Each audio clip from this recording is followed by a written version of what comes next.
Bulletproof Radio, a state of high performance. Here's the caveat, and this is something that I've really looked at over the last 10 years, because intermittent fasting has been a core part of the Bulletproof diet.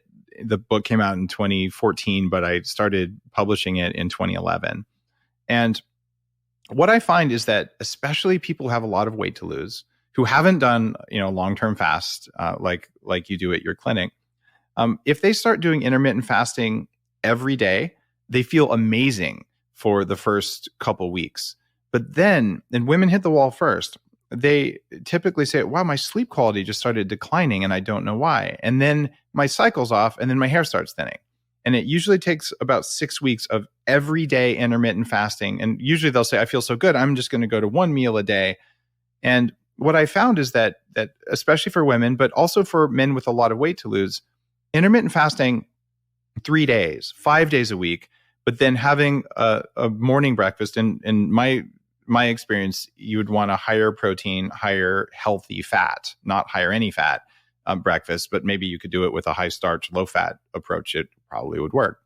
But you do that sometimes, partly to keep the metabolic flexibility high, but also because fasting is a hormetic stressor. And I think they just get overstressed until they become acclimated to fasting, and then they can start doing everyday intermittent fasting.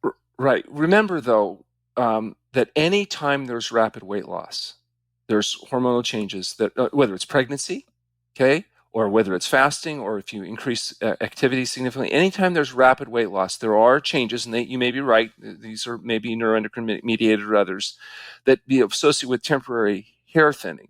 You don't lose any follicles. What's happening is hair, you're under nutritional stress, the body affects the hair growth, there's some conservation, everything comes out together. So there's what looks like thinning.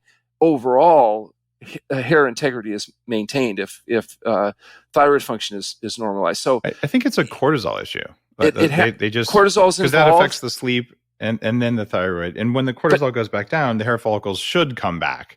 So, right? But if they just have breakfast every now and then, it doesn't happen. A month post long-term fasting, you'll see this phenomena frequently when there's been a lot of weight loss. So I think what you're doing is anything you do to modulate how rapid that initial weight loss is probably modulates hair. I don't know that it's necessary because it's a temporary phenomena.